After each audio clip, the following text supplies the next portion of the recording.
Nós temos condições de mudar o balcão. Mas é preciso ter confiança. Em que essa mudança vai partir de nós. Não existe autoridade acima da soberania da ciência. Não existe autoridade.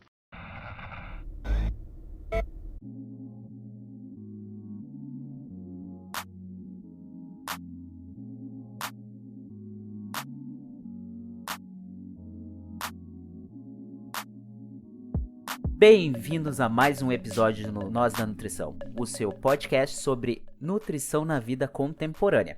E hoje, em mais um episódio do Papo Feito, nosso projeto de podcast mais descoladinho, que a gente conversa sobre alguns assuntos que não são dos outros projetos, nós temos uma convidada, Thay. Sim. Dani, se apresenta pro pessoal aí. Oi, tudo bem? Eu sou a Daniela. Eu sou nutricionista, assim como a Thay e o Pablo. A gente, inclusive, se conheceu na faculdade. Hoje eu atuo no município de Itajaí, em Santa Catarina, na merenda escolar. Na verdade, a minha pós-graduação é em saúde, né? Em saúde da família e saúde coletiva.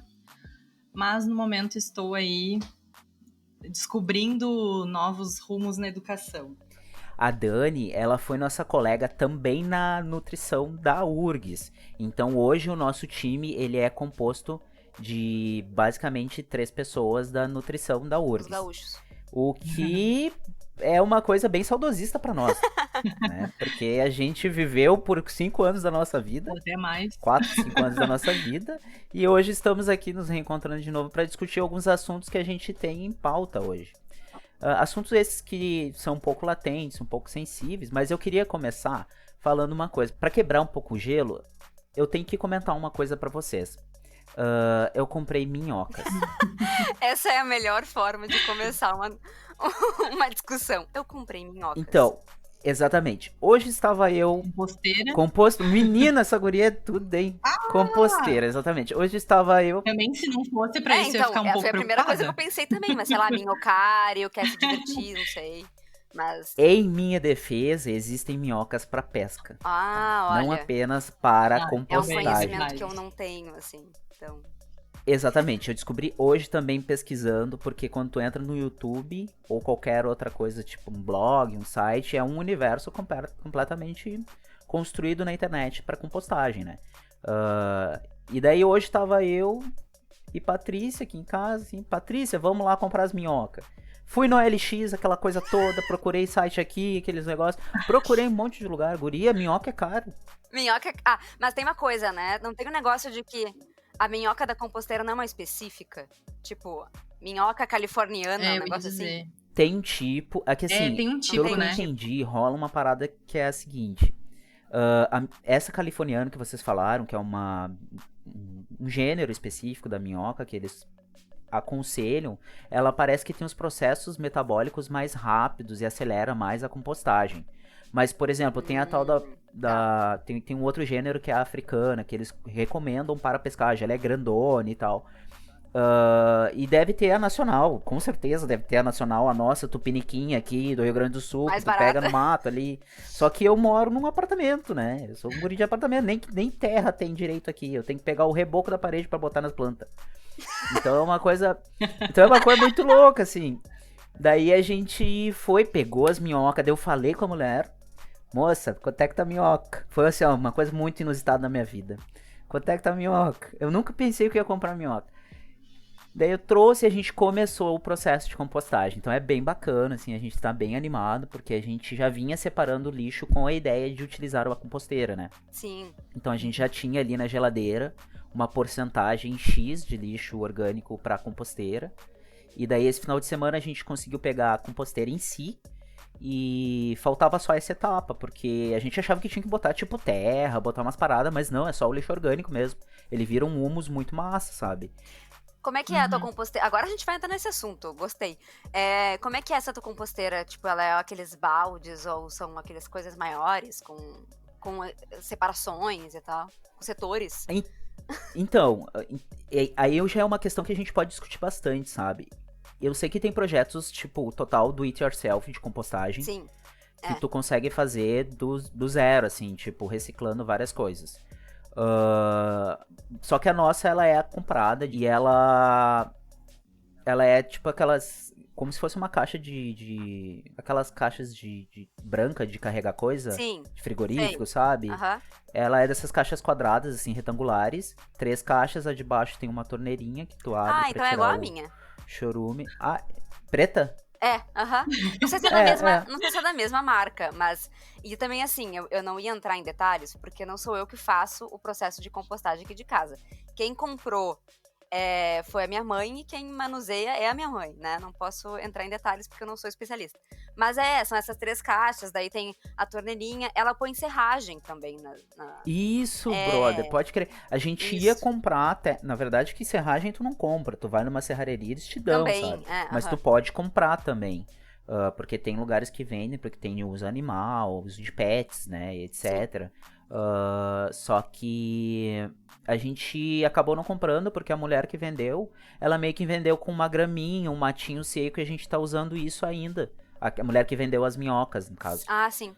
Então a gente tá usando isso porque, tipo, tá muito no início, assim. Mas eu vou pegar lá no município, tem uma loja de árvore, de mata, essas coisas. Daí eu vou pegar a serragem deles lá. Me dá aí, moço. Daí eles vão, sei lá, tomara Então- que eles me deem, né? Eu tô torcendo pra isso. Só que daí já entra. Eu tava pensando nisso, né? Porque entra muito naquela questão, assim, do agroecológico de apartamento. Vai, Aham. compra isso, compra aquilo. Daí o cara incentiva uma indústria de plástico, compra umas paradas, daí vai, tipo, e eu não sei até onde que é, mas enfim, é orgânico, pelo menos o cara tá. Mas é isso que eu ia te A gente falar. tá- Que Pode eu falar. morava em casa, né? Antes de me mudar agora aqui pra Itajaí, morava com a minha mãe. E mesmo morando em casa, tá? Eu considerei comprar, porque eu sempre achava que, sei lá, tinha que ter uma tecnologia muito foda e não podia ser simplesmente qualquer coisa que eu fizesse, sabe? Aí eu até cheguei a ver em Porto Alegre, mas eu não comprei, não. E era assim, que nem vocês falaram, era caixas que tinha a torneirinha ali embaixo e tal. Mas não cheguei a completar essa compra. Não viveu esse mundo, então. Mas tu vê, né, como que é...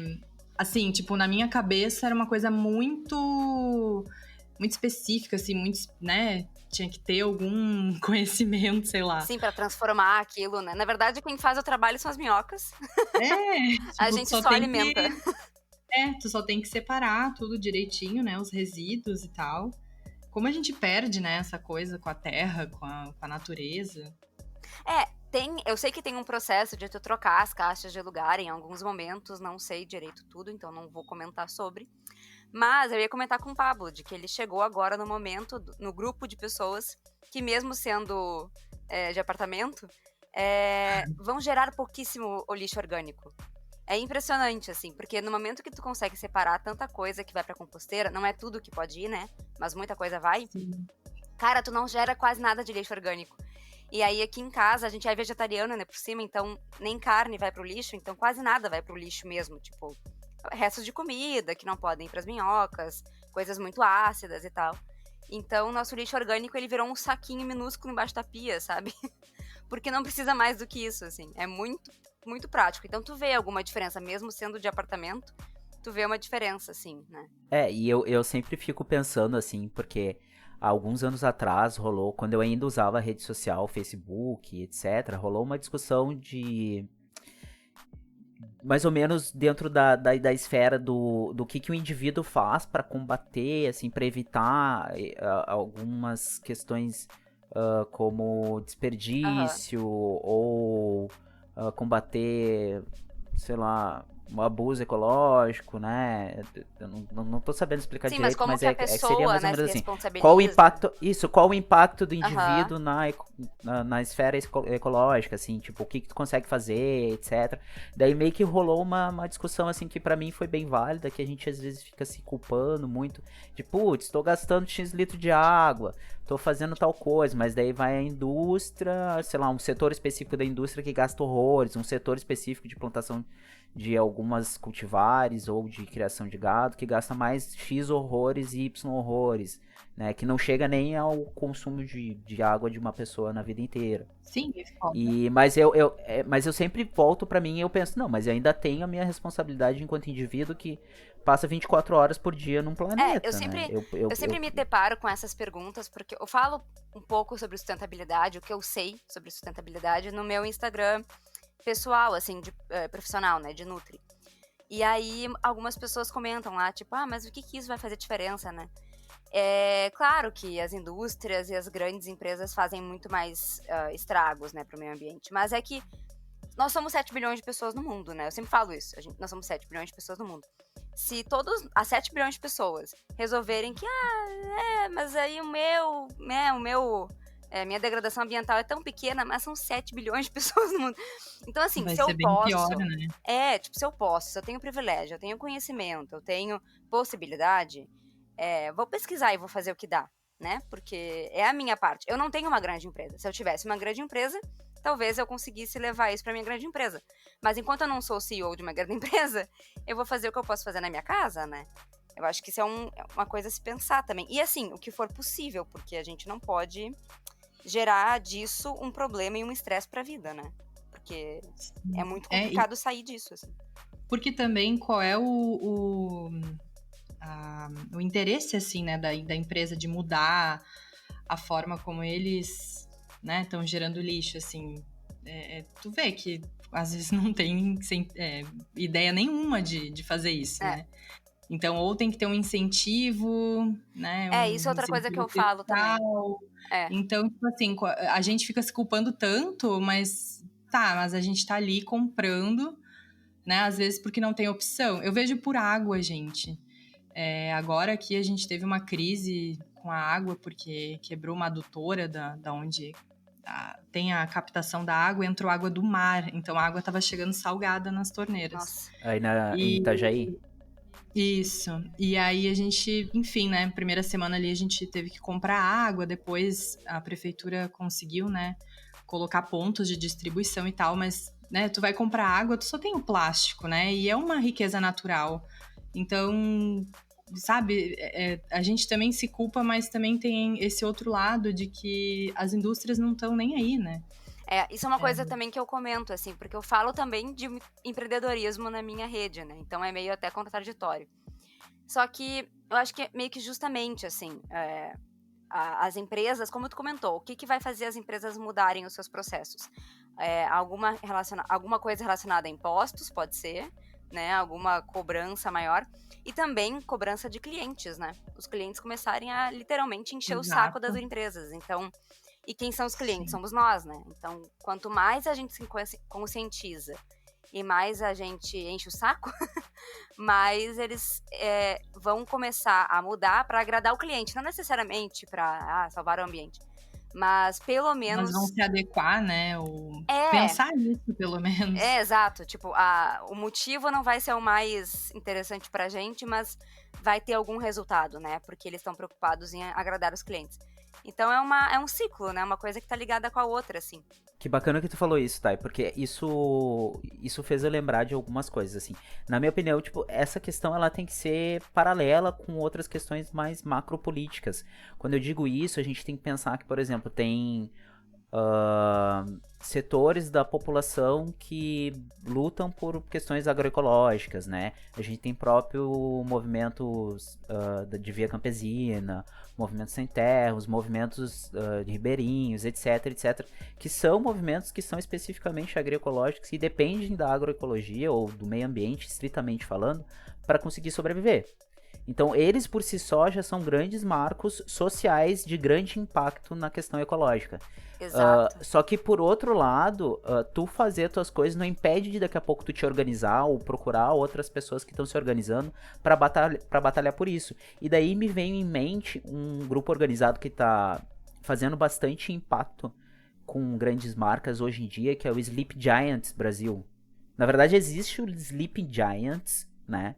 Que é uma rede internacional que cobra empresas pela postura de...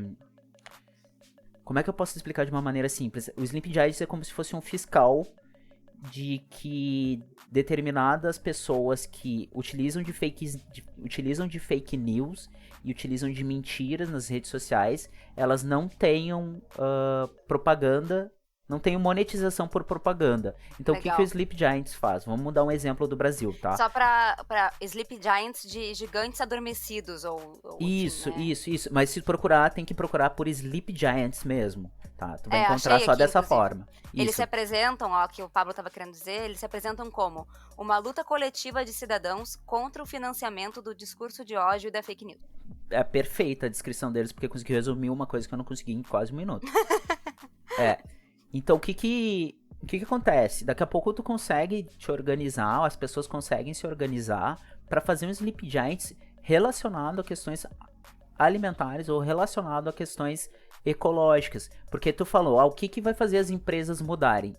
Vai fazer a pressão dos clientes e não sei o que, isenção fiscal, ou alguma questão fiscal, né? Não necessariamente Sim, isenção. De fato, isso são questões que fazem com que um empreendedor, que um empresário, ou uma pessoa magnata de um empreendimento, dê atenção para o seu negócio, para mudar ele ou não. Não é à toa que alguns setores da Europa, eles estão se negando a fazer algumas compras no Brasil por causa do grande desmatamento que a gente está tendo, do grande abuso ecológico que a gente está tendo, especificamente no governo Bolsonaro. Bastante boicote, né? Bastante boicote. Então, Produtos brasileiros. exatamente. Então, daqui a pouco, essa questão do indivíduo se politizar para essas questões faz com que realmente crie uma comunidade e se encontre novas maneiras de conseguir criar ferramentas para pressão e adequação às novas realidades. Isso tudo por causa de uma composteira que a gente tá falando. Exato. Eu acho que é muito isso, assim, porque a gente tá na rede social, né? E as empresas também. E isso cada vez mais é necessário. Então tá todo mundo nela. Quaisquer que sejam as redes sociais. Pode ser Facebook ainda, Instagram, o Twitter, até o TikTok. Então a gente está muito mais ligado nas empresas hoje em dia, a gente está cobrando mais, a gente está mais interessado nas ações delas. Então, mesmo sendo pelo motivo de estamos perdendo dinheiro porque não estamos sendo condizentes com o meio ambiente e com as novas exigências dos clientes, vamos mudar. Então, mesmo sendo por isso, tem mudança, né? E como a Dani comentou, grandes empresas têm grandes impactos, quando elas mudam, mais impactos positivos acontecem, né? Ou menos degradativos, talvez, menos negativos, mas é bem por aí, assim, atrás dessas grandes empresas tem pessoas, né? Então, assim, essas pessoas também podem ser em algum momento conscientizadas de alguma coisa e isso pode virar alguma ação na sua empresa, né? Quando a gente toca uma pessoa que está à frente de uma gerência, de uma coordenadoria, de qualquer coisa de uma empresa, pode ser que ela leve isso para sua empresa em algum momento. E isso seja realizado. Então, também é uma forma de olhar para isso. Porque, por mais que grandes empresas sejam realmente complicadas de se lidar relacionado com a sociedade, tem pessoas por trás. Pode ser que em algum momento dê uma virada de chave em alguém que está ali e ela possa fazer alguma diferença, né? Então, tem isso também. E tem outra coisa também, tá? Daqui a pouco, assim, extrapolando muito, tirando... Na verdade, não extrapolando muito. Olhando mais por uma questão de projeto popular, político, pedagógico, ecológico, etc, etc. A gente tem vários instrumentos, como, por exemplo, a Emater e alguns oficineiros, que poderiam trabalhar em projetos como a construção de, sei lá... composteiras que tu consegue fazer com um balde de argamassa, alguma coisa. Essas do it yourself mesmo, sabe? A gente da nutrição é utilizável, né? A gente não necessariamente tu tem que pagar um negócio pra fazer, assim, tu consegue fazer meio que por conta, assim. A gente da nutrição é tão obcecado pela questão da horta, do agroecológico, etc, que a gente não pensa na praticidade da coisa, porque assim, não é porque tu tem horta necessariamente que tu vai conseguir produzir um alimento de qualidade. Aquela terra, ela precisa de uma manutenção e de nutrientes para ela poder produzir. E depois que tu planta, por mais que tu compre uma terra bonitinha lá, novinha, pretinha, não sei o que, pague R$200 no pacote de terra, que é caro, se tu for ver, se não tiver pátio, por mais que tu plante, tu vai ver que ela vai ter sua finitude. Ela não vai conseguir produzir com a mesma eficácia.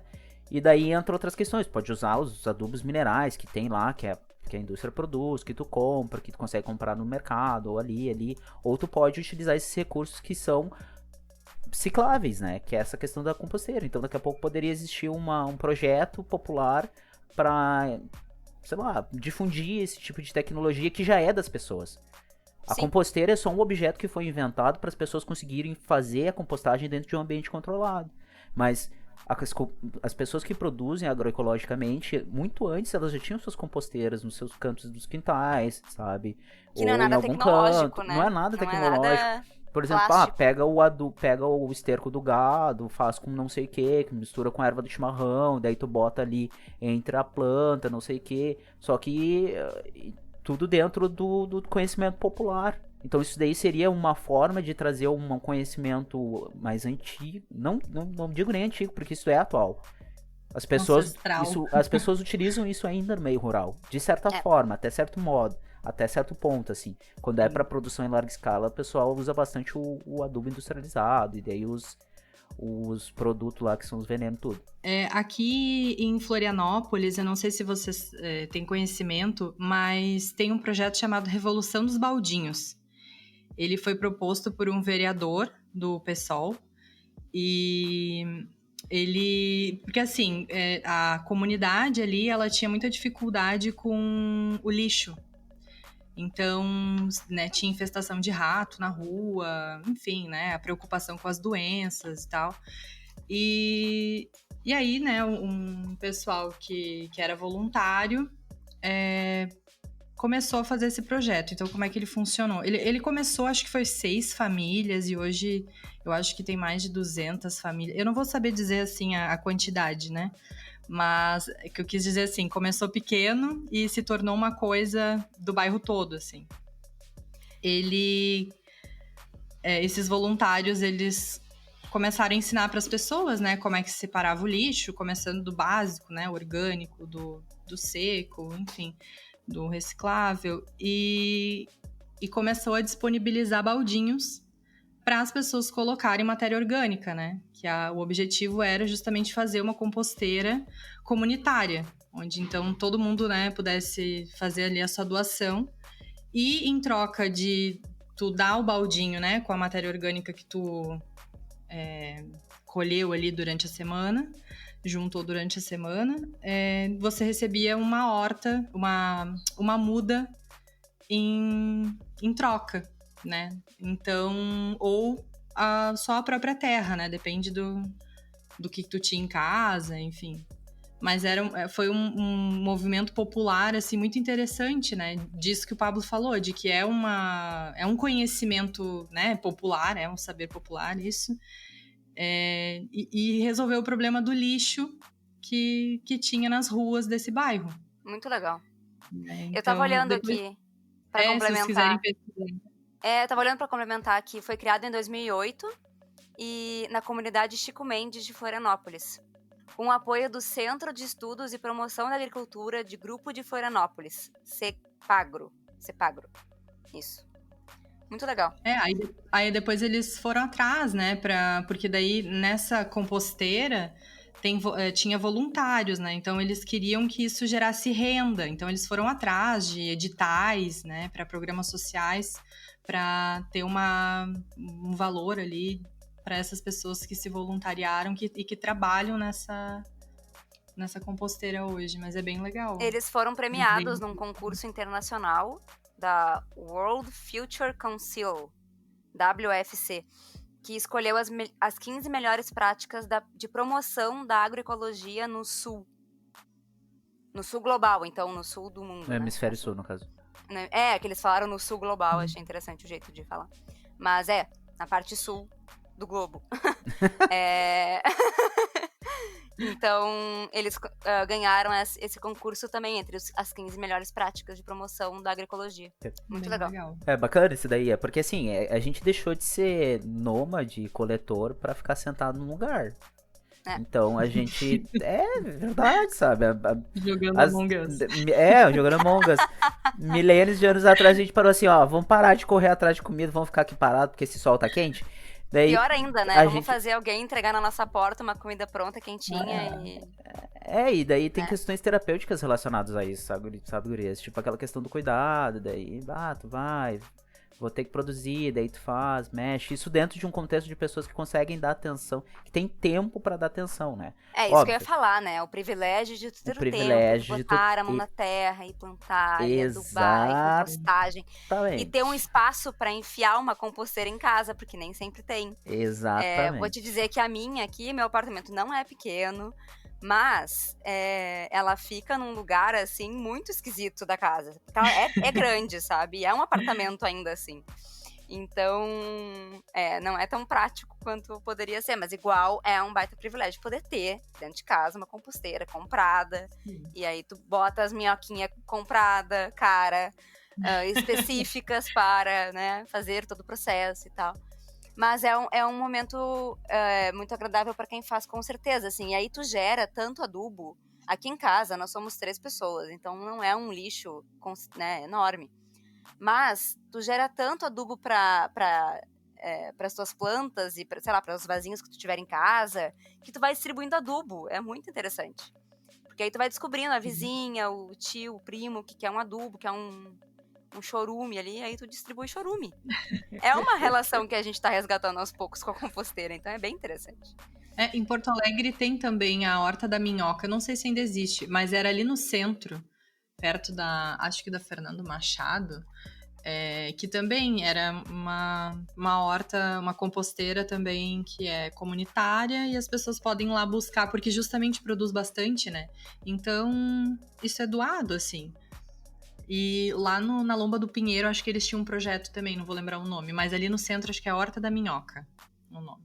Aí, muitos projetos legais envolvendo a comunidade que a gente pode estar participando, né? Que dá um quentinho no coração, né? E quando a gente fala comunidade, a gente não pode ter o olhar só ampliado de que daqui a pouco é o bairro, mas daqui a pouco é a tua comunidade. Comunidade, sei lá, tua família, qualquer comunidade, teu vizinho, né? teu parente, condomínio. teu amigo, sabe? É tipo meio que a parada do kefir, assim, também. Eu tenho uns bichinhos aqui, vai adiante, sabe? E O por aí kefir vai. é outra coisa que gera um coletivo, né, de pessoas que usam kefir. E aí tu distribui kefir, é muito interessante. Mudando um pouco de saco pra mala, assim, eu fiquei pensando nessa questão que a Dani trouxe, assim, eu fiquei, na verdade, bem pasmo com esse negócio que ela falou da água. Aham. Tipo, meu Deus, eu não imaginava que isso estava acontecendo, porque eu vou aproveitar o gancho e puxar um lance puxar uma notícia. Nossa, eu falando super gírias, assim, enfim. Na verdade, eu vou puxar uma notícia que eu acho que é relevante a gente dar uma conversada por cima, que tem a ver com essa questão de empresas, terceirização, que é o que está acontecendo no Amapá.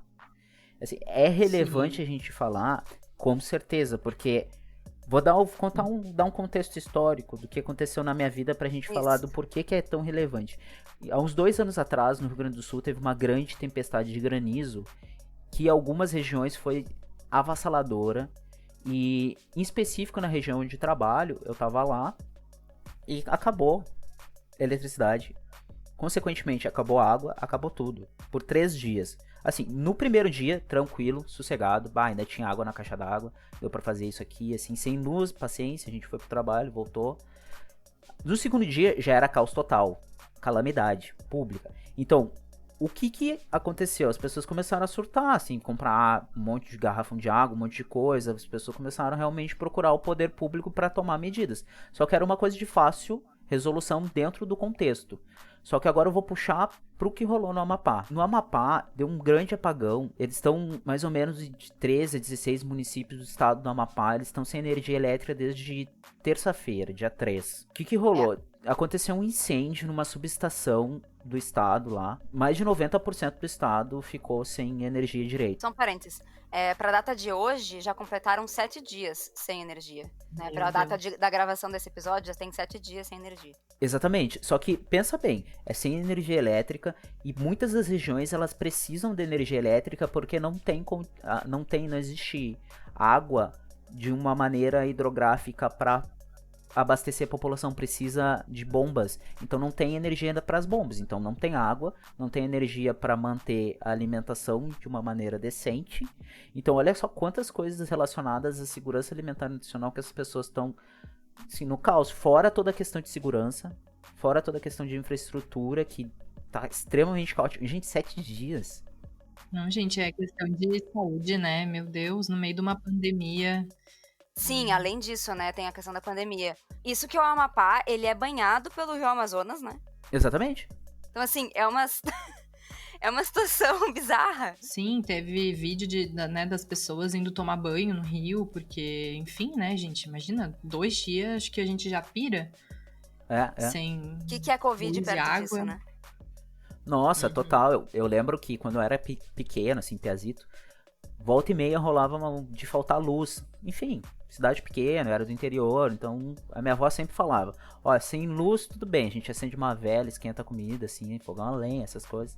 Agora, sem a água, cara, quando faltava água, um dia, uma tarde, era normalmente um caos, a gente não tinha caixa d'água. Então imagina 7 dias, é uma coisa assim, eu não consigo nem imaginar, deve ser realmente muito, muito tenso.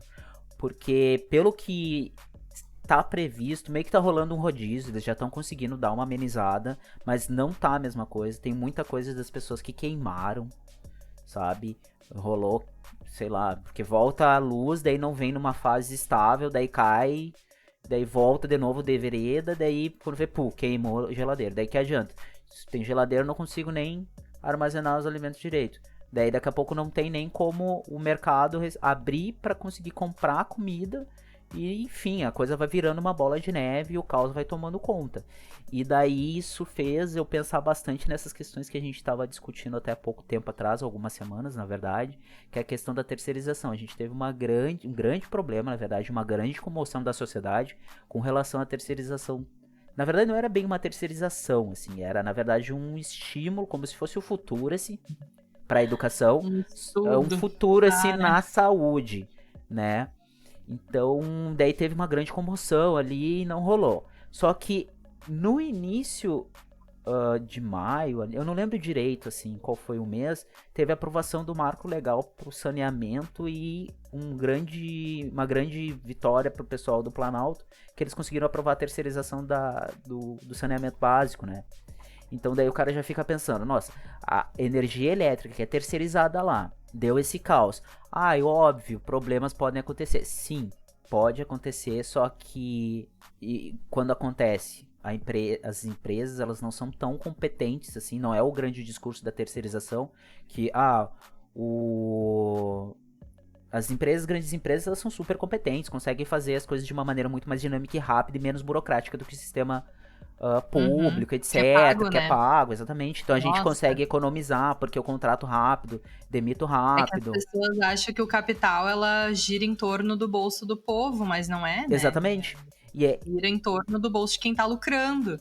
Eu queria alguém aqui que defendesse a privatização, que eu queria botar contra a parede agora. Não chamamos para esse episódio. Faltou, infelizmente. E muito mais específico, queria que alguém que defende a terceirização e a privatização de estatais, que mora no Amapá, que defendesse essa empresa agora, sabe? Porque assim, a gente tem vários estudos de várias estatais que fornecem serviços fundamentais para a garantia de saneamento, eletricidade, questões básicas para a população que estão sendo, principalmente aqui no Rio Grande do Sul, estão sendo estudados para terceirização. Daí tu fica assim, ok, o Estado está endividado, mas calma lá, cara pálida. Endividado para quem? Por quê? E vai pagar a dívida se terceirizar? E como é que vai ficar a população? Vai ficar só bonito pro governador, pro gestor, pro senador, pro deputado que tá naquela gestão, que conseguiu aquele pleito? Ou, enfim, são todas questões muito cabeludas, assim, que o cara fica pensando, nossa, mano, eu realmente não queria estar vivendo uma situação onde eu tenho uma empresa que terceirizou o serviço que uma estatal fornecia há tanto tempo, que não tinha nunca dado perrengue, e daí eu me vejo numa situação onde eu não tenho nem água pra dar pra minha filha ou pro meu filho. Sim. Fora os, abre aspas aqui, tá? Desastres ambientais, fecha aspas, que não são nem responsabilizados, né, essas empresas. Então... E que, inclusive, tem muitos próximos do Amapá, né? Nossa, com certeza, né? Aquelas mineradoras lá, nem lembro o nome. Pra te ver, isso é um problema, assim, porque acaba passando e apaga da nossa memória. É tanta coisa que acontece no ano, né? Sendo que a principal coisa que tá acontecendo é o Covid, ok, estamos todos impactados por ele. Mas é tanta coisa acontecendo no meio do ano que tu até esquece que aconteceu, assim. Sim, Porque é uma notícia bizarra atrás da outra, né? com certeza, mas até o Covid meio que tá se apagando da nossa memória na atual realidade, sabe? Porque, tipo, é tanto, até ok, Covid, tá. Mas segura aqui a minha máscara na mão que eu vou ali comprar um pão. Ok, Covid, mas calma aí que eu vou ali no shopping porque eu tenho que comprar uma coisa, porque tá tudo aberto. Tá tudo arregaçado. Isso é outra coisa, né? Tá tudo de qualquer jeito, assim. Isso então... é uma coisa que eu queria perguntar pra vocês, assim, como é que tá E aí é pessoal, tá? Pra vocês, como é que tá a situação pandemia e a vida profissional e pessoal de vocês, assim, esse momento. Porque acho que todo mundo já passou por fases durante a pandemia, né? Assim, tipo, tivemos as fases mais produtivas, mais pessimistas, mais realistas, mais otimistas, mais... Em que momento vocês estão da pandemia? Eu acho que eu já tô no nível que... Meu Deus, tem alguma coisa depois de pessimista? Como é que é aquele negócio da Fundo do psicanálise, que poço. são as fases do luto? É. A negação. Negação, Meu Deus, gente, é um horror de gente que não usa mais máscara na rua. Que era uma coisa básica, né? Usa isso... máscara, pensar no próximo. É uma coisa que já, não sei. Eu já tava duvidando da humanidade antes, daí veio o Covid só pra reforçar, fazer, né? Reforçar a ideia de que a humanidade não tem mais chance. Saída, né? Aí eu vejo todo mundo assim, que o ano novo, né? Tipo, ansioso pra essa virada do ano, como se a virada do ano fosse chutar o coronavírus, né? Vai trazer a resolução do mundo. E não vai mudar, né, gente? É que nem essas aulas que eu não sei como é que tá aí, mas aqui já se pensou em setembro, depois em outubro, em novembro, em voltar, mas assim, na minha opinião, né, pessoal, é abrir pra fechar. Eu tô meio por fora, assim, das questões escolares, porque eu já não vivo isso, não tenho filhos e tudo mais, então... E também é uma forma de eu me proteger e não ver tanta notícia ruim, eu acho que eu tô ficando um pouco por fora de propósito, sabe? Mas Sim. Eu sei que, por exemplo, algumas escolas voltaram, e aí as crianças estão indo pra escola, e como assim, sabe? E aí uma escola fecha porque 12 crianças apresentaram sintomas de Covid. Não era óbvio, sabe? Não era uma... não foi uma coisa que foi pensado antes de abrir, sabe? Foi um risco que as pessoas tomaram com consciência, porque na minha cabeça era óbvio, mas como assim estão voltando, né? É uma situação muito esquisita que a gente tá vivendo. Eu falo da escola, não é nem pelo trabalho, assim, mas é porque é a única coisa que ainda conseguiu, né, ficar fechado e proteger as crianças e tal.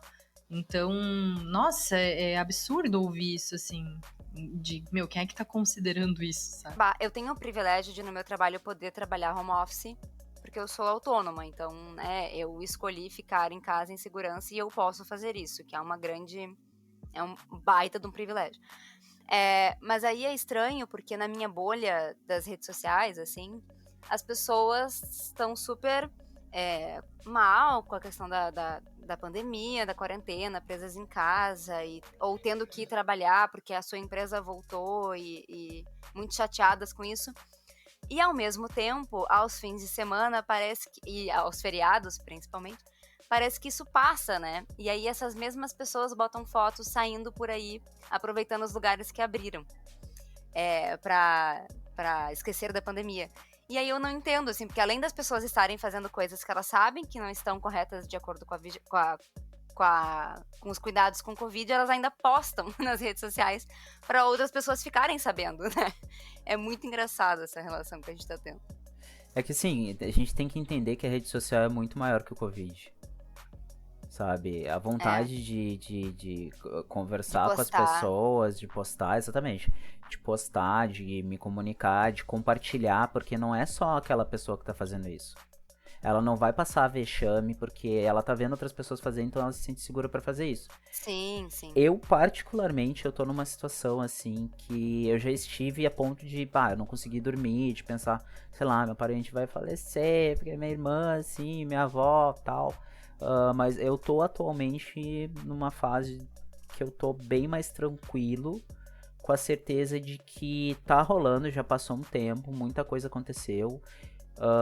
Só que o nosso governo, ele tá tão descaralhado da cabeça que as coisas só estão acontecendo, sabe? Adorei esse termo. As coisas realmente só estão acontecendo. Então a gente vai mitigando no dia a dia o que pode. Porque afinal de contas a gente não tem como ficar encastelado de tudo que acontece. Então daí, enfim, tu trabalha com essa questão da máscara, álcool em gel. Tem a questão das escolas também, porque eu também trabalho na interface da educação, da alimentação escolar, que nem a Dani. Então a gente volta e meia discute. Eu sou do CAI local e também dou suporte técnico pro CAI da saúde. O que é o CAI? O COI, desculpa, que é a comissão que faz... Aqui no estado do Rio Grande do Sul, para quem tá escutando de fora, a gente elaborou mais ou menos um plano de contingenciamento. Para que as coisas funcionem, é necessário passar por um grupo de estudo e ele vai flexibilizando as coisas de acordo com determinadas medidas de contingenciamento e fiscalizando também. Daí, para as escolas abrirem, tem que passar pelo COI escolar e o COI local e também tem a aprovação do COI da saúde e da vigilância sanitária. Então, muitas coisas a gente percebia que, enfim, o município não tinha condições de abrir porque faltava funcionário, etc. O estado também, principalmente, não tinha condições de abrir porque faltava EPI, sanitizante. E daí tu fica, tá, mas tu vai abrir como, filhão? E daí tem o outro aspecto que é a questão da necessidade pedagógica das crianças de interação e educação. Porque assim, vocês têm que concordar comigo, a gente fez graduação no mesmo lugar e a gente sabe que EAD muitas vezes é só enganação à distância. Sim. Ótimo. Em última análise. Nunca tinha visto essa sigla sendo usada assim. Então assim, para as crianças, que é o, sei lá, 2x2, 3x3, C cedilha, tio, acento agudo, isso daí não... Porque até mesmo o processo de avaliação é mais complicado. Como é que tu vai rodar um escolar?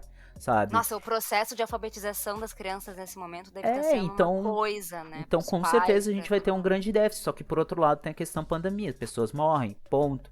Educação se adapta, a pessoa vai ter que correr atrás. Só que daí, como é que tu faz? E não é uma coisa que eu tenho que pensar. Tão pouco vocês duas e tão pouco quem tá me escutando, sabe? Na verdade, quem tem que pensar é o poder público. Só que é isso. O poder público tá completamente descaralhado, porque a gente tem a super sorte de ter o Jair Bolsonaro... Que seria que seria a pessoa que teria que coordenar em nível federal para dar apoio para governadores e municípios. E que há semanas atrás resolveu dar soltar aquela coisa da privatização do SUS, assim, na nossa cara pra... Não, e assim, ó... Como se ninguém fosse ver, né? Ninguém percebeu. Como se o SUS... Como se boa parte do SUS já não fosse terceirizado. Gente, a gente tem OS. Exatamente. OS é basicamente isso, sabe? A gente tem um episódio, pra vocês que estão escutando, a gente tem um episódio que é o Alisson que tá produzindo. Ele entrevista várias pessoas e uma das entrevistadas, na verdade, é a primeira... A Mariana, ela é uma nutricionista de uma OS em Campinas. E assim, tu vê como é que é o estado de trabalho, como é que ela faz para atuar dentro de uma complexidade de uma região que é super densa de pessoas e como é que funciona a atenção em rede dentro desse sistema de OS. Que é, na verdade, uma empresa terceirizada que vai prestar serviço pro SUS. E o SUS vai pagar ela. É isso. Pra quem quiser ouvir, é o episódio 25 do podcast com a Mariane. Isso. E então, meio que já existe esse negócio, se eles quiserem inventar uma coisa que já existe, porque, enfim, temos que privatizar. Sabe? Então, o foco deveria ser a pandemia, sabe? Daí inventaram aquele remédio lá que receberam dos Estados Unidos, que não sei o que, babação de ovo dos Estados Unidos... E daí aquilo não funciona, daí o senhor excelentíssimo senhor presidente tomou aquele negócio, ficou grudado nos aparelhos com um médico em cima dele, vendo se estava tudo bem a cada minuto, sabe? E daí é um troço assim completamente descabido. Muito fora da real, cara. E eu sempre gosto de trazer, né? Eu sempre sou eu a trazer as notícias dos veneninhos do nosso dia a dia, assim, dos agrotóxicos. Ah, é verdade. A Thay é a nossa... É agro girl, só que não. Agrogirl, mais ou menos. Agrogirl do bem. Agrogirl de apartamento. Mas trazer as notícias, assim, porque nesse meio tempo de pandemia, de privatização de SUS, de desmatamento, sem eletricidade no Amapá, o governo em 2020 já liberou 343 autorizações de agrotóxicos genéricos dentro dos nossos terrenos. Só em outubro foram 16, e aí agrotóxicos químicos, biológicos e tal. Então, neste meio tempo, por trás das grandes notícias, estão essas notícias que também são grandes, relacionadas à saúde pública, mas que a gente, né, tem tanta coisa vindo que passa desapercebido, assim. Então, tem mais isso ainda, né, relacionado com água, relacionado com ambiente, relacionado com alimentação pública. Tem mais esses agrotóxicos entrando dentro do nosso Brasil. E por outro lado, a gente tem o Ricardo Salles na pasta ambiental, que, tipo, ele tá fazendo um monte de cagada lá, sabe? Enfim, o Brasil só passa vergonha. Essa que é a questão. Até o próprio candidato que venceu a eleição agora nos Estados Unidos, John Biden, ele falou, olha, Brasil, vocês vão ter que se comportar com relação ao Amazonas, porque senão a gente vai taxar a gente vai fazer várias sanções econômicas a vocês. O ambiente trazendo preocupações financeiras, aí talvez tenha algum resultado. Tipo, sempre na base do... Na base do dinheiro, porque na base do povo e do ambiente que a gente tem, a gente não tem condições. Não prioriza. E vamos parar pra pensar. Agora, essa semana, a gente tem várias questões relacionadas à gestão municipal com relação ao meio ambiente e políticas públicas de alimentação e nutrição, né? Enfim, municípios pequenos têm menos, municípios médios de alguma forma e municípios grandes têm de outro jeito. Uma delas agora que a gente pode chutar de cabeça, que a Dani deve ter ajudado a conduzir e eu também, foi a questão das cestas básicas do PNAE para as famílias em situação de vulnerabilidade no meio da pandemia. É uma política emergente que surgiu do nada, dentro do arcabouço do PNAE. Então tem vários ajustes que foram sendo feitos, cada município meio que fez de um jeito, mas sempre com o intuito de poder fornecer para as crianças que estão fora da escola os nutrientes que o programa do PNAE propunha, né? E daí nesse sentido, a gente sempre está seguindo a Aliança pela Alimentação Adequada e Saudável, porque eles são um conjunto de pessoas que a gente valoriza bastante, que produzem bastante conteúdo crítico e também cobram, mais ou menos voltado para aquilo que a gente estava falando dos Sleep Giants. Eles seriam meio que os nossos Sleep Giants da alimentação e nutrição, só que diferente, assim, não bem que nem eles.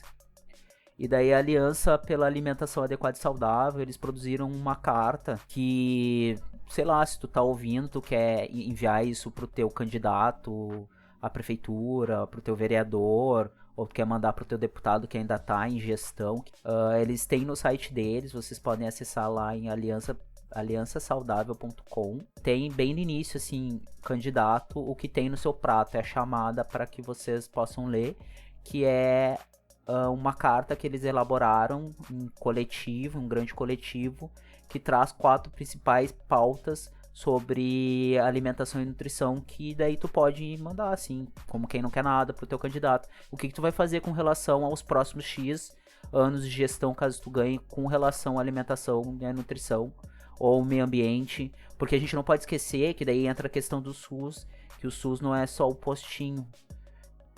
Na época que saiu o INAMPS e entrou o SUS, não veio de mágica, assim, os postinhos. Não, o SUS é um grande arcabouço de várias coisas. Uma das coisas é saneamento básico. Então, daqui a pouco o teu município não tem saneamento básico, isso tá dentro dessa carta e tu pode cobrar pro teu candidato no futuro, ou pro candidato que nem assinou, olha, esse candidato, ele se comprometeu com isso, porque isso é uma questão básica das pessoas, sabe? E é uma coisa que a gente, enquanto cidadão, nem se liga.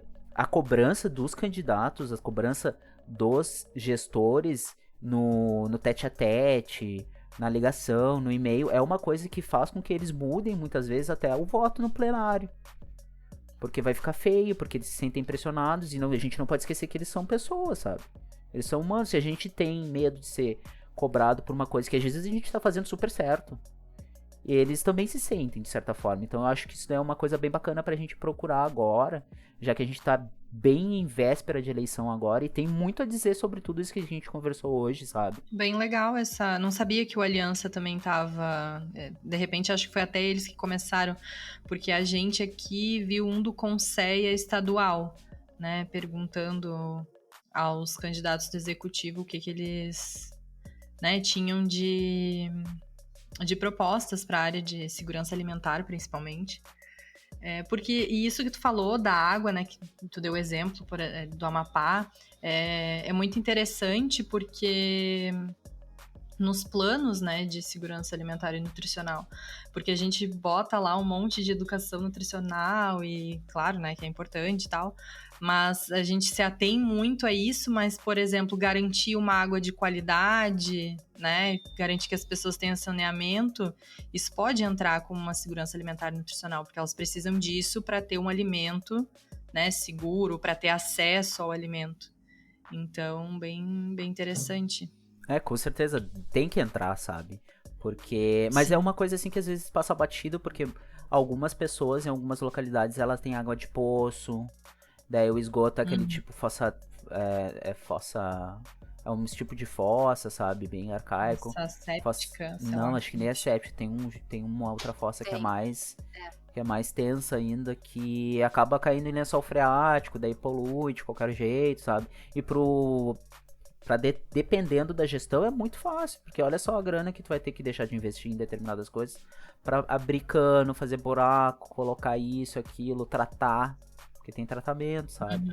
E esse lance que tu falou do Consé, se eu não me engano, Dani, começou com vários Consés, essa pressão política em época de candidaturas, tá? E daí eu acho que, eu não sei direito, eu posso estar falando agora, se alguém da Aliança tá ouvindo, por favor me perdoa, eu não sei como é que deu origem a esse negócio da carta, mas já é antigo na Aliança também. Eles devem ter se inspirado, porque a gente até discutiu semana passada, porque eu sou conselheira suplente aqui do município, né? E aí a gente recebeu o ofício esse do estadual para mandar junto, né, com o nosso municipal. E são coisas... Desculpa. Não, e era isso, assim, perguntando das propostas. Mas é que tu falou que o do Aliança, ele tem, né, 4 eixos, assim. Esse outro acho que era mais específico, não lembro. Eles têm 4 eixos, assim. Pra quem tem curiosidade, eu vou falar aqui rapidinho quais são os eixos, até pra ficar mais claro. Eles dividiram dessas 4 formas, assim, digamos que eles escreveram como 4 prioridades, frentes prioritárias, que é a promoção da amamentação e da alimentação complementar saudável, implementação de medidas fiscais que possibilitam escolhas e práticas alimentares saudáveis, incentivo e apoio à agroecologia e agricultura familiar e proteção do meio ambiente e garantia da água como direito humano e bem comum. Daí eles escrevem que o documento sistematiza propostas que poderão mudar a realidade alimentar de cidades brasileiras e contribuir para uma vida mais digna e saudável. É assim que eles escrevem o documento e essas são as propostas que eles escrevem na carta. São os eixos prioritários, as frentes prioritárias. Então, isso é até interessante para a gente pensar em o que o município tem e o que o município não tem. Porque muitas vezes a coisa ela não é necessariamente uma responsabilidade do município e depende às vezes do governo do estado.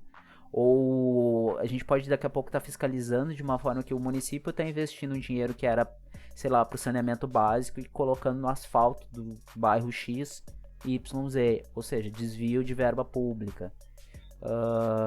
E por aí vai, assim, é bacana. Eu acho que é uma coisa interessante pra gente fazer agora nesse pulo do gato pré-candidatura e tu vê se o teu candidato que tu tá votando, ele tá comprometido com essas questões, assim. Porque tá aí na boca do lobo, sabe? A gente tá com o Bolsonaro e a gente viu que tipo de coisa é. Não só o Bolsonaro, né? A gente tá com vários políticos. Na verdade, ele acaba concatenando todo o mal que existe no Brasil, mas ele é só um sujeito meia bomba, assim. Ele não é um cara nada a ver, ele é só um qualquer, na verdade, na minha opinião. Gostei do jeito que terminou essa avaliação. A gente vai ficando triste. Vai. Relacionado com a aliança também, tem 2 notícias que eu queria trazer, assim, pra gente conversar, que são relacionadas com a aliança. Uma delas foi uma nota de repúdio que eles colocaram em outubro nas redes, noticiando que mais uma vez a presidência da República prorrogou os benefícios fiscais para as empresas de bebidas adoçadas, né, os refrigerantes, basicamente, e bebidas adoçadas da indústria. O que aconteceu? Essa medida, que foi feita em outubro novamente, ela mantém 8% a alíquota do imposto sobre produtos industrializados. que até então a previsão era de que fosse ser colocada para 4%. E quanto maior o valor da alíquota do imposto sobre produtos industrializados, maior é o crédito tributário das indústrias que compram os concentrados na Zona Franca de Manaus. Ou seja, menor a arrecadação do governo federal em relação a isso. E aí, graças a isso, relacionado com tudo isso que vocês comentaram, o Brasil deixa de arrecadar quase R$500 bilhão em 2021, pelas estimativas. Então, mais uma forma aí de o governo estar perdendo dinheiro em cima de empresas, né? Como a gente comentou lá no início, que tem a ver também com essa questão fiscal, que a aliança fica em cima, assim. Isso é bacana. A aliança, ela traz às vezes umas notícias, deixa a gente sempre fresco do que tá rolando, né? Eles têm também uma outra frente que eles trabalham bastante, que é... Rótulos? A dos rótulos. Obrigado, Thay. Se eu não me engano, tu vai falar alguma coisa sobre isso, né? Sim, Eu acho que eles escreveram. Uhum. Não, a gente teve também em outubro, tudo aconteceu em outubro. A gente também teve em outubro, a Anvisa aprovou uma nova norma para rotulagem de alimentos. Então, qual que é essa norma que eles aprovaram? É adicionar na rotulagem dos alimentos industrializados, na frente da embalagem, bem visível ao consumidor, um aviso de alto teor em. Então, são os desenhos, né, para quem está ouvindo não está conseguindo enxergar, obviamente. Os desenhos, eles são lupas padronizadas que vão dizer que aquele produto é alto em açúcar adicionado, em gordura saturada, em sódio, enfim, para avisar o consumidor desse tipo de coisa. Mas é um grande avanço, a gente sabe que essa medida está sendo há muito tempo pedida pelas instituições que provocam esse tipo de coisa para a Anvisa, mas ainda assim ela está sendo... Como é que eu quero dizer? Ela está sendo questionada. Ela está sendo questionada pela Aliança, inclusive, que também tocou uma frente nesse pedido, né, para a Anvisa de aprovação. Por quê? Por que não foi tão bem aceito por essas instituições? Também pela Associação Nacional do Ministério Público do Consumidor, que diz o seguinte, que por mais que seja um avanço e que sim, há muitos anos a gente queria que a Anvisa aprovasse essa nova norma, não é a melhor forma de trazer informação para o consumidor. Porque tem um outro formato, que é o que a Aliança acha mais interessante, que é um formato feito no Chile e que já tem evidências científicas de resultados positivos e de clareza para a população e de eficácia, que são de alerta, que eles chamam, né, de advertência, que são os triangulinhos, são os triângulos, que diz alto teor em açúcar, alto teor em gordura saturada, do Ministério da Saúde. Então, foi mais uma notícia até que positiva, mas, de qualquer forma, ainda em análise, ainda em questionamento, porque poderia ter uma forma melhor de resolver isso. Mas a tendência é que nos próximos anos a gente veja os produtos industrializados com esses avisos na frente, o que já é um ganho para a nutrição também, né? Eu achei que essa dos triângulos que já estava, sei lá, tinha sido aprovada e tal. Não sabia que tinha essa dúvida aí. Nossa, se discute isso, eu lembro desde da faculdade. Sim, desde que a gente estava na faculdade, faz muitos anos mesmo que esses órgãos de defesa do consumidor e a Aliança solicitam isso para a Anvisa. E a aceita até então pela Anvisa foi a da lupa, mas o que a Aliança diz também é que essa questão da advertência, ela é um triângulo, né, de tipo atenção. Então ele é mais visual, assim, ele se relaciona mais com as coisas de urgência que a população conhece, né, tanto no trânsito quanto em outros fatores, utilizam esse triângulo maior para adverter, né? O objetivo é que as pessoas realmente vejam o rótulo, né? Porque essas informações, elas estão contidas ali, mas não de uma forma, né, fácil de ler. Aí, se tu vai botar uma coisa que as pessoas também não vão ler, não vai adiantar nada, né? Melhor mesmo que seja bem chamativo mesmo. Como uma forma de perigo, né? E não de mais informação. Ó, esse alimento tem um alto teor de sódio, de açúcar, de gordura saturada, e isso é prejudicial à saúde, né? Seria esse o objetivo. E ele estaria na frente também, né? Então, bem visível. Todo mundo teria mais acesso do que as letras miúdas dos ingredientes, né? Por exemplo. Até pra nós, assim, a gente, por exemplo, sabe da normativa que obriga os fabricantes de alimentos industrializados de colocar por ordem decrescente a quantidade de insumos, de produtos químicos que são colocados na elaboração daquele produto, né? Mas isso é a gente que sabe. A gente normalmente indica para as pessoas que a gente conhece, ou para um paciente, ou em alguma aula com a comunidade, ou qualquer coisa, que olha, se vocês querem saber se um produto tem muita concentração de açúcar, muita concentração de sal, vocês leiam nas letras miúdas, só que daí já começa todas as questões, né? Leiam nas letras miúdas. Pô, tem muita embalagem que é ridiculamente pequena. Eles Tem muita escondem numa embalagem brechinha. que não dá para enxergar direito. E daí eles misturam com ingredientes que são tecnicamente um sal, ou é tecnicamente Açúcar. um açúcar, só que não é açúcar. E daí fica aquela coisa, não fica explícito que isso tem uma grande quantidade de tananã. Sim. Assim como, por exemplo, tem os transgênicos. Tem que ter o T ali, pronto, acabou. A indústria, ela sabe as brechas que ela tem, né? Pra usar, assim. Então, assim como a gente tem, por exemplo, tu pode anunciar que o teu produto é integral, né? Bolacha, biscoito, pão, enfim, como quiser. Também bolacha, biscoito, quem quiser aí chamar. Integral, quando tem, eu acho que é 3% de farinha integral, é uma quantidade irrisória, assim. Então, a indústria sabe das suas brechas e dos seus benefícios em relação às leis já aprovadas, né? E ela usa isso a seu favor. Então, como o Pablo comentou, às vezes tu vai ler a lista de ingredientes, ok, tu encontrou, começa por aí, tu encontrou, tu consegue ler. Tu sabe dessa questão de que eles estão em ordem decrescente de quantidades.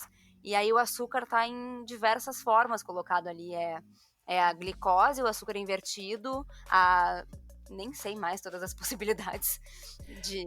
Começa a virar um negócio meio conspiracionista, né, cara? Tipo, porque tu tem que saber aquelas palavras ali, não tem nada a ver com comida de verdade. Tipo, aqueles nomes ali, brother, não, o intuito é tu pegar o troço e olhar, não, isso aqui eu sei que tem tanto.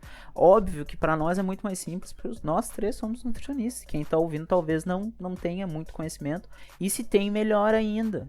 Agora, a questão é que tinha que ser simples, mas isso aí fica tramitando horrores, porque a indústria vai lá e diz, mas as pessoas vão deixar de comprar porque não sei o que, vão ficar com medo. Daí vai lá e diz, não, escuta, filho, não vão ficar com medo. Pra gente já é óbvio, né, mas é que não é uma questão Não, eles vão comprar. fácil pra população. Assim, tipo, é só tu pensar que nem um cigarro, botaram aquele monte de foto lá de gente tudo estrupiado. E continua vendendo. O fumante de verdade continuou fumando. Então, assim, indústria, calma, o teu tá guardado. As pessoas vão continuar viciadas na tua coquinha aí, no teu refrigerante, no teu negócio. Como é que é aquele... Só tem que ficar claro temperinho. que cigarro é cigarro e gordura é gordura. No teu temperinho, No teu glutamato monossódico, então. né? Que ninguém sabe o que é, mas ainda é. Antes fosse o açúcar, né? Pelo menos a gente sabe o que é um açúcar. Agora, um açúcar invertido. Esses dias eu vi açúcar líquido, minha gente. Eu fiquei, nossa, essa é muito fina. Açúcar misturado com água. Aí mudou, é outro açúcar. Um açúcar diluído. Xarope. Põe açúcar, Xarope de glicose, então, né? Pelo menos açúcar a gente sabe o que é. A gente sabe onde tá se metendo. Agora, esse monte de coisa estranha aí... Eu demoro 2 horas no mercado, menos sabendo as marcas que eu geralmente compro, mas eu leio, meu Deus, eu leio acho que até os produtos de limpeza, que eu nem sei o que significa. Porque, meu Deus, é um vício de ficar lendo rótulo. Eu vou ser bem sincero, eu não faço isso, eu vou mais pelo preço, assim mesmo. Eu vou, tipo, eu olho pra Patrícia, esse aqui tem 1 litro e é 5 centavos mais barato. E daí ela diz... Tu tá louco? Esse aqui tem 2 litros e é 3 centavos mais barato. Vamos nesse, esse compensa mais. De novo, aquela questão do privilégio, né? Aqui em casa a gente compra muita coisa, muito pouca coisa no mercado. Mas eu leio os ingredientes. Mas assim, de novo, eu tenho conhecimento. Então eu tenho consciência de que às vezes eu como uma coisa que não é tão boa, mas eu sei que eu estou comendo uma coisa que não é tão boa. Essa é a grande diferença, eu acho, né?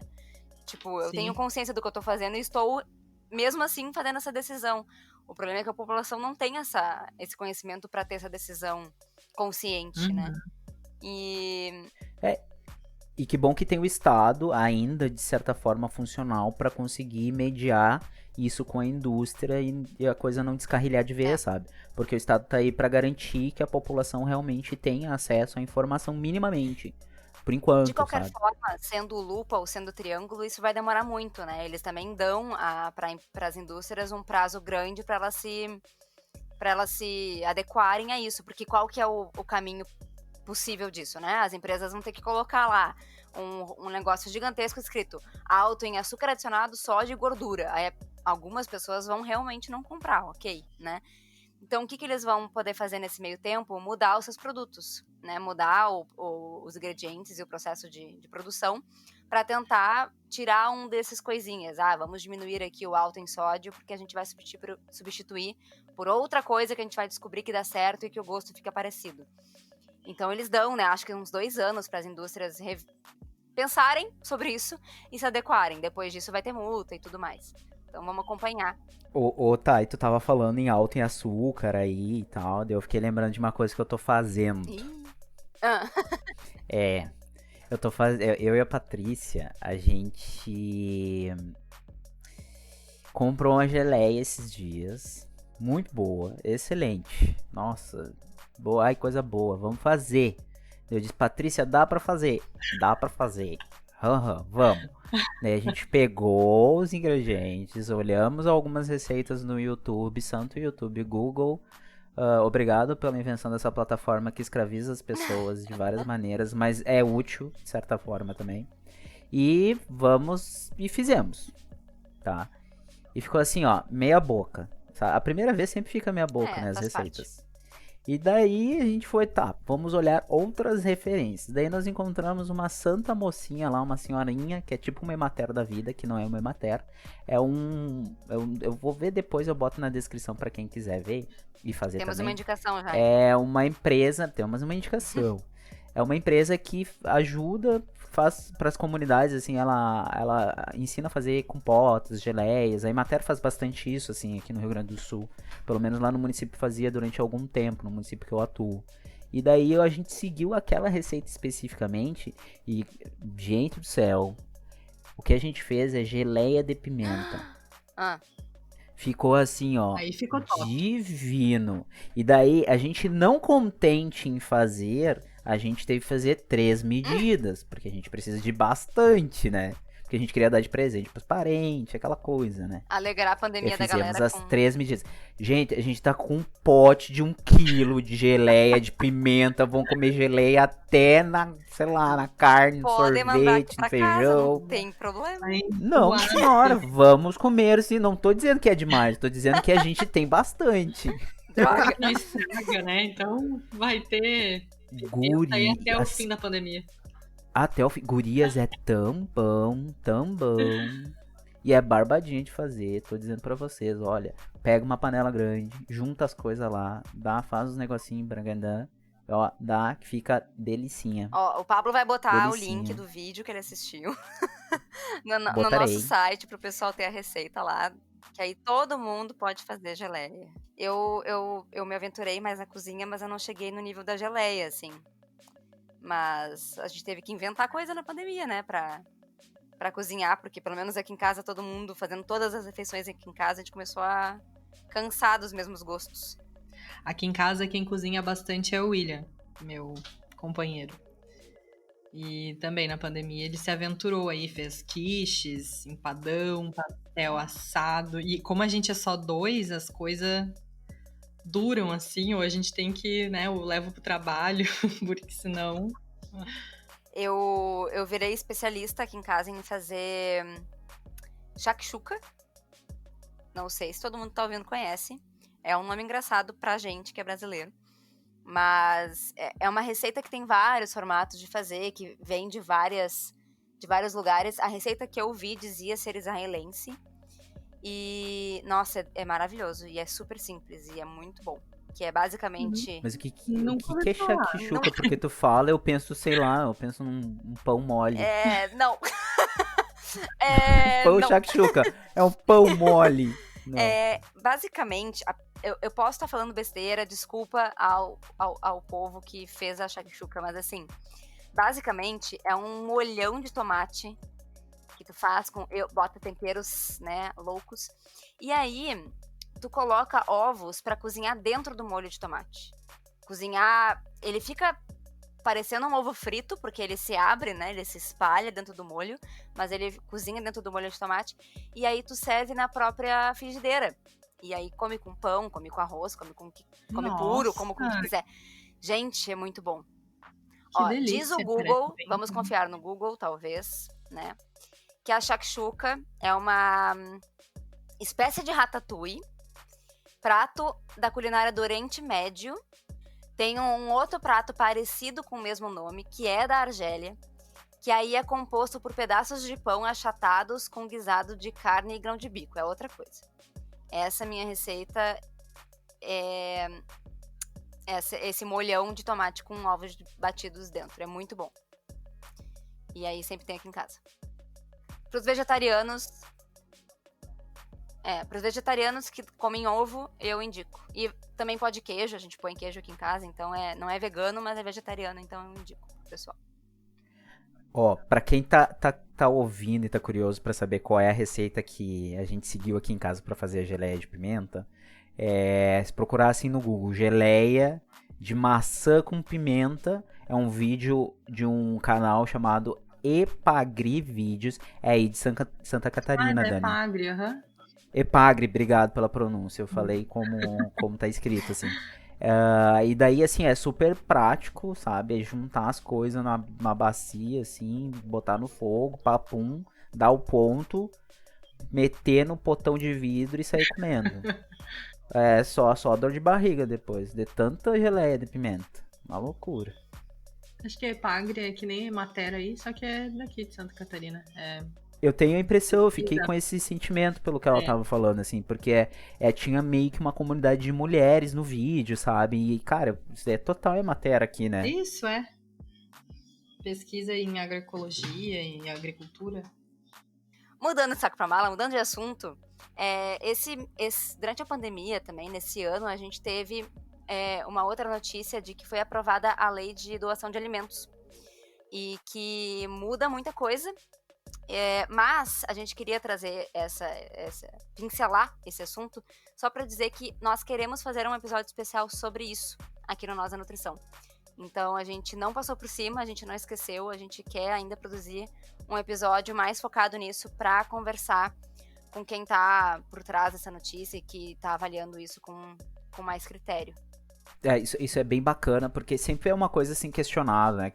A gente que trabalha em restaurante, porque o nutricionista ele é contratado muitas vezes para ficar gerindo as cozinhas. Não é todo restaurante que tem nutricionista, mas muitos têm. E muitos só tem assessorias técnicas, né, Thay? A Thay trabalha com isso, ela sabe dizer melhor do que eu. Então, às vezes, isso é muito questionado, assim, pô, aquele monte de comida, vai fora, pá. Mas são questões sanitárias bem complexas que normalmente responsabilizam ou responsabilizavam. E como é bem específico, é uma coisa bem questionável, é bem, assim, discutível, daí a gente quer realmente trazer pessoas que estavam dentro de grupos de trabalho relacionados a essa questão da doação dos alimentos. Não é tipo alimento não perecível, nem nada. É alimento que foi. É a refeição. A gente tem que trazer os diversos lados disso, né? Porque num primeiro momento, como o Pablo comentou, eu tô lá no restaurante, eu faço consultoria para restaurantes. E aí, quando eu vi isso, eu pensei, nossa, que bom, porque muitos restaurantes que eu atendo, ficavam, o que eu posso fazer com isso? Tem como eu doar? Tem um pessoal aqui perto, não sei o quê. E não podia. A gente realmente tinha que colocar fora, e isso é um problema muito grande em restaurantes, né? O grande desperdício que eles causam. Pensa num buffet, por exemplo, ou lugares que têm exposição de alimentos e que devem colocar no lixo aquele alimento logo depois. Tu cria, né, um desperdício desenfreado, assim.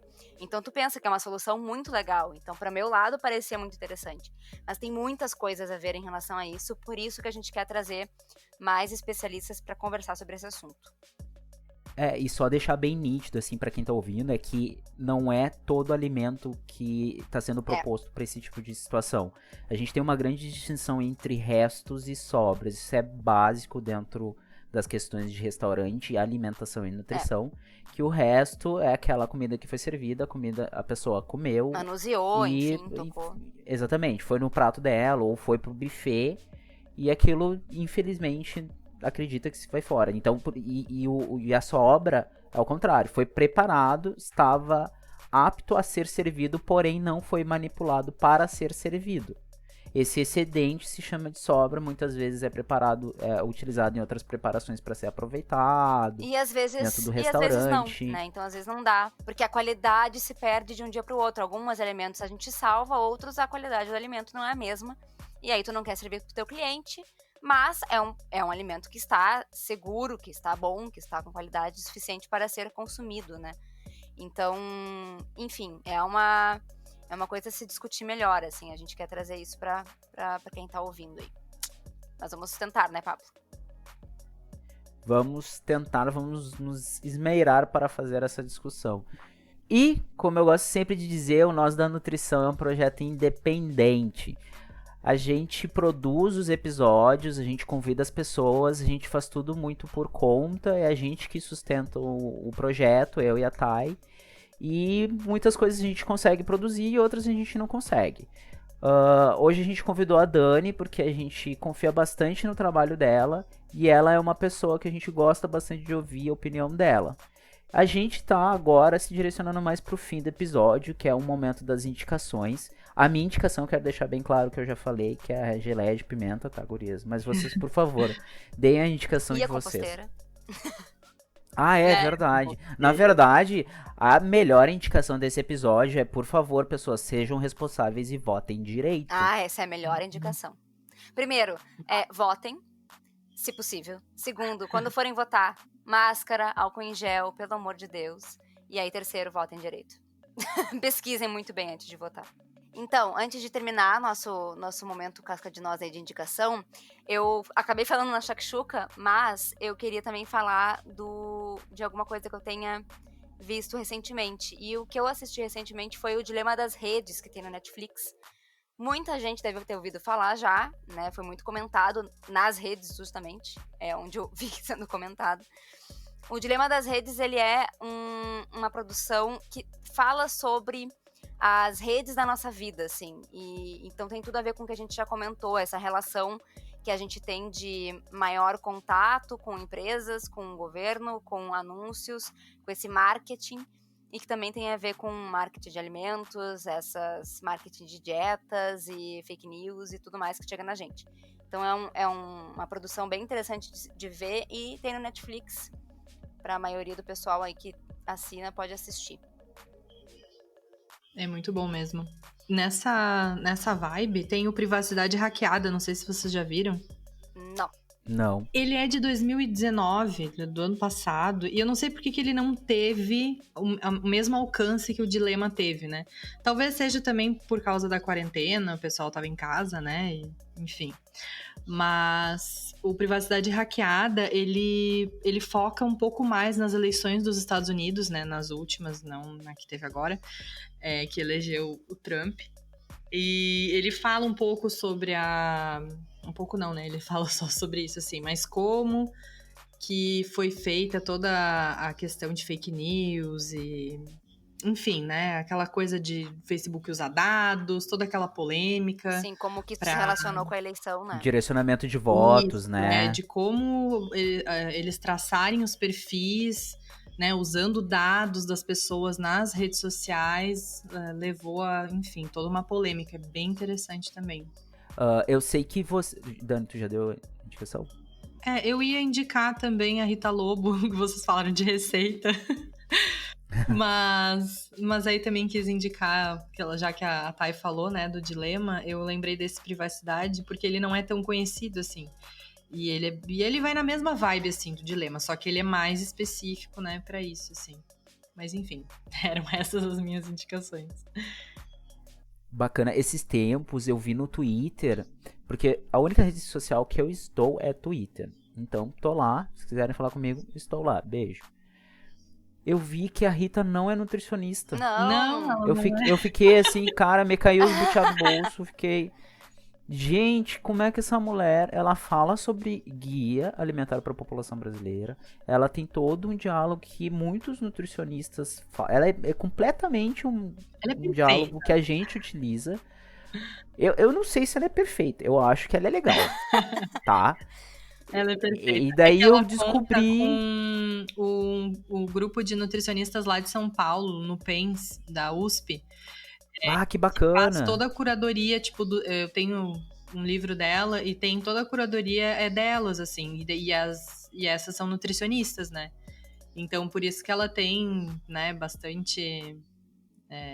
ela estuda bastante, né? Ela tem, assim, uma visibilidade que acaba, né, alcançando bastante gente, assim. E o que eu gosto dela é que, assim, ela é chefe, né, enfim, e chefe tem muito essa coisa, né, do frufru, mas, gente, ela tem desde ensinar, assim, a congelar o feijão até as frufruzices. Então, meu Deus, ela é sensacional. Ela tem tudo. A minha avó ama a Rita Lobo. Acho que ela ama mais a Rita Lobo que muita gente que ela conhece na vida, assim, de tanto que ela fala na Rita Lobo. E ela é cozinheira, então, minha avó, né, confeiteira e tudo mais. Sim. Então é um aval aí, entende? Dessa Exato. Profissional.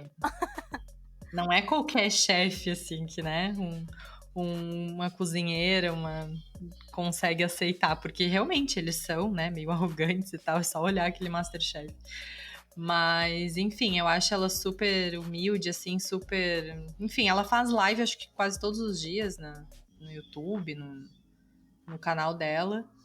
E ela ensina de tudo, assim. Gente, até comprar utensílio, sabe? De tipo, tô pensando em comprar panela assim, sabe? Então ela vai explicando o que cada panela, né? O que vale mais a pena pra cozinhar tal coisa. Enfim, ela tem de tudo mesmo, assim.